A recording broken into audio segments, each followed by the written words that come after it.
Right now, somewhere in the world, an adult is lying in bed with the lights off. The room is quiet.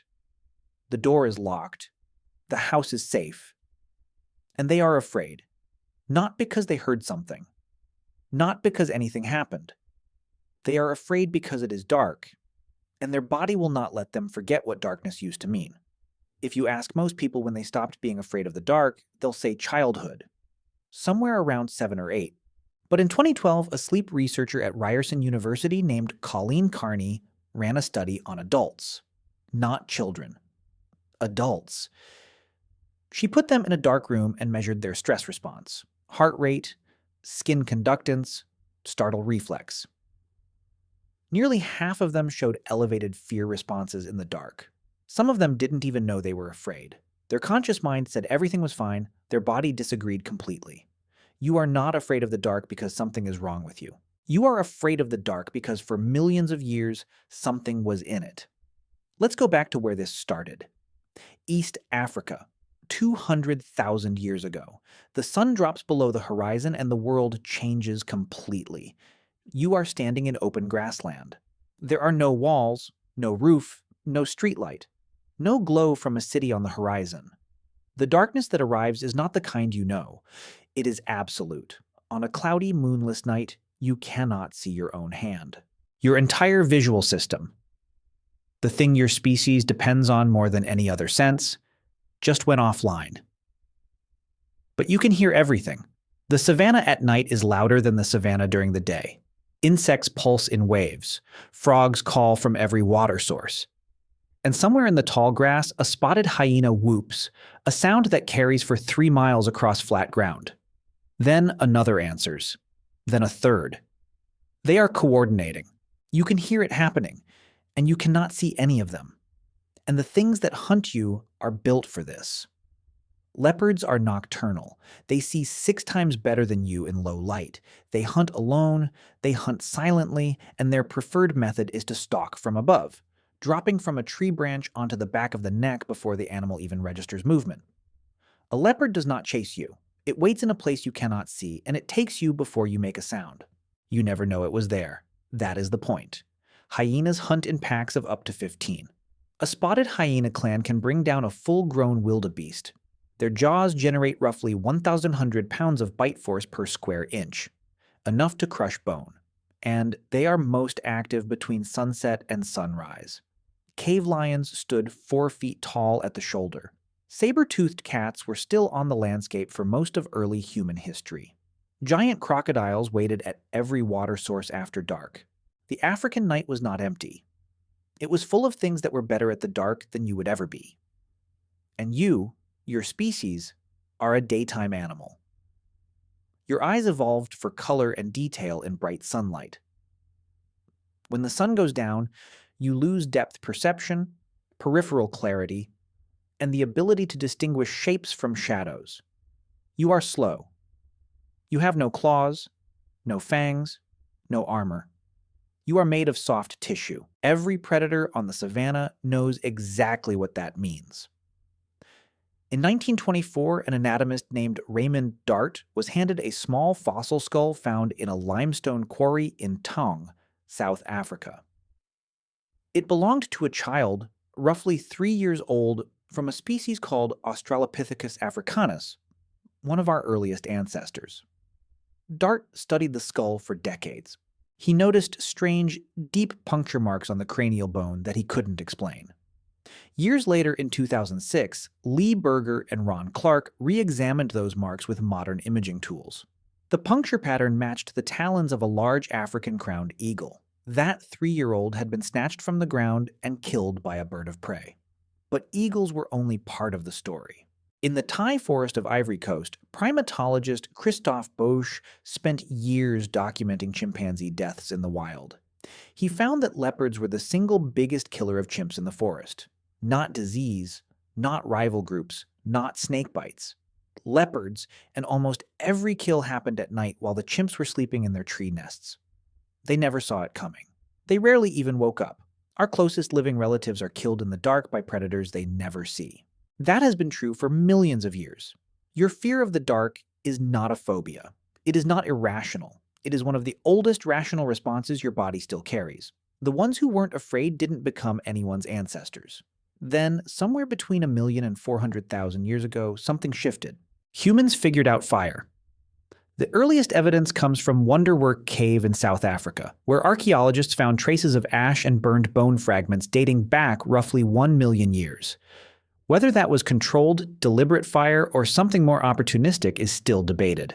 But by 400,000 years ago, Neanderthals and early Homo sapiens were building hearths, maintaining flames through the night, feeding wood into the coals every few hours to keep the light alive. Fire didn't just give you warmth, it didn't just let you cook food and unlock more calories from meat. Fire did something far more radical to the human experience. It pushed back the dark. For the first time in evolutionary history, a primate could sit in a circle of light while the world around it was still pitch black. You could see the faces of the people next to you. You could see the ground beneath your feet. You could see, just barely, the edge where the firelight ended and the real dark began. And that edge mattered, because everything beyond it could see your fire, but you could not see them. The fire didn't eliminate the threat. It drew a border. Inside the circle, you were safe. Outside it, you were prey. Your brain learned that border the way it learned the edge of a cliff. It became instinct. That is why a single candle in a dark room changes how you feel. It is why children ask for nightlights. It is why campers stare into the flames, even though it destroys their night vision, and makes the surrounding dark even blacker. Your brain has associated small points of light with survival for 300,000 years. The comfort you feel near a flame is not symbolic. It is not cultural, it is biological. Your nervous system genuinely believes the fire is keeping you alive. In December 1994, 3 French explorers, Jean-Marie Chauvet, Eliette Brunel, and Christian Hilaire, squeezed through a narrow opening in a cliff face in southern France. They crawled through a passage barely wide enough for shoulders, and they entered a cavern that had been sealed shut for roughly 36,000 years. The walls were covered in paintings, hundreds of them. Lions, horses, rhinoceroses, mammoths, bison, drawn in charcoal and red ochre with strokes so precise, so anatomically confident, that art historians initially refused to believe they were that old. Carbon dating confirmed it. These were among the oldest known artworks in human history. But the most interesting thing about the Chauvet paintings is not what is on the walls. It is how they were seen. The cave is deep. No natural light reaches the chambers where the art is. Every single stroke was made by firelight. Small torches or animal fat lamps held in one hand while the other hand drew.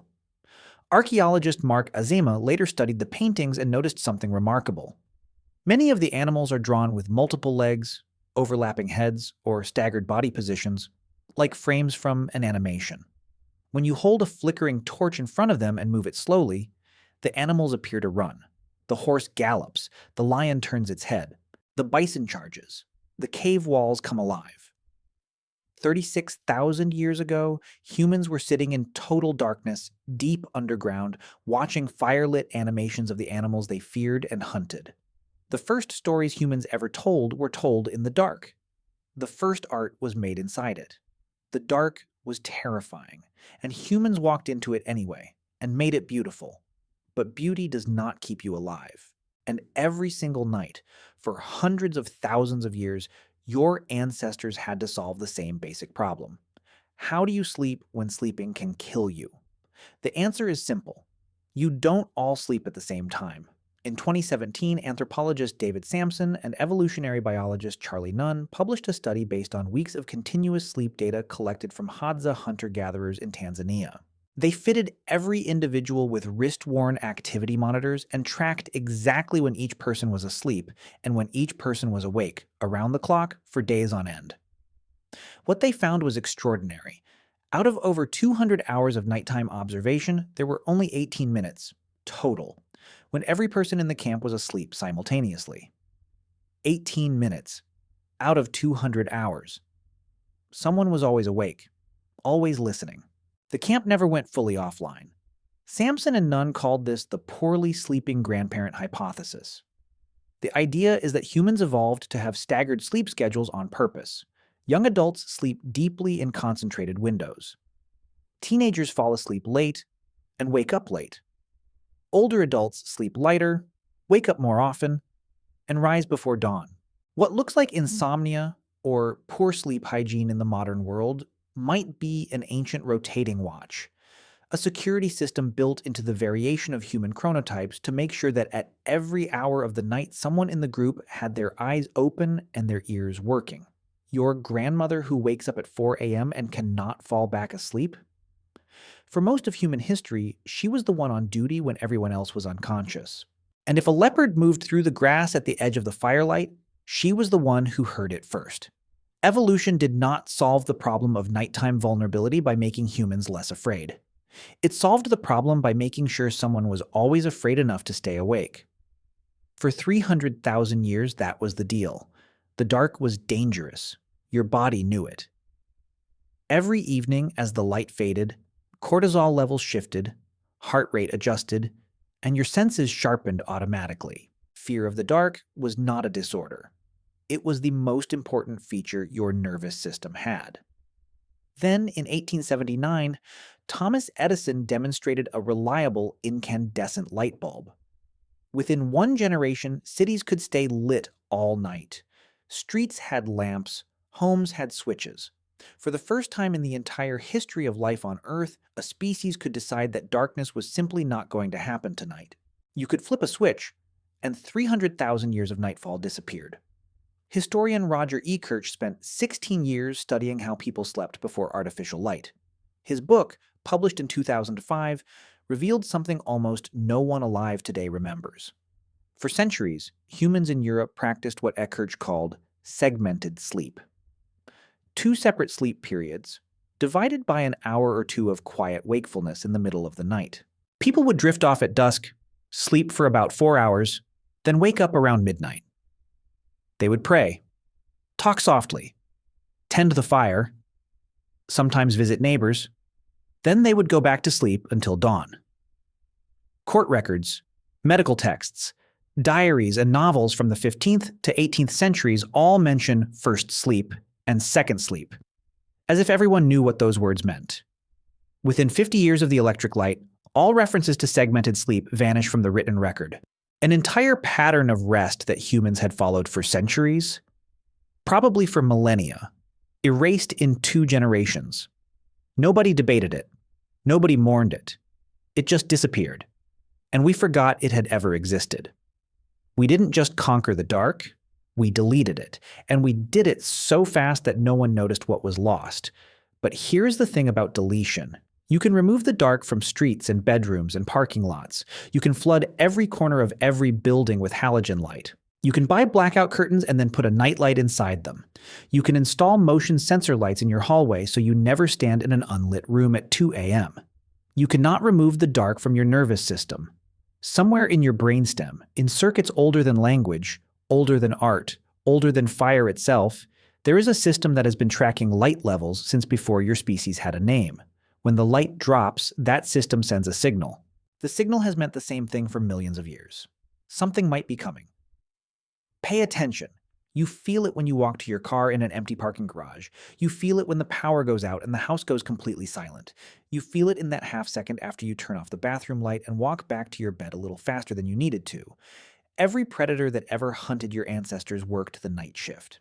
Every ancestor who survived to have children was the one who felt exactly what you feel when the lights go off. The relaxed ones, the ones who wandered through the dark without flinching, they didn't pass on their genes.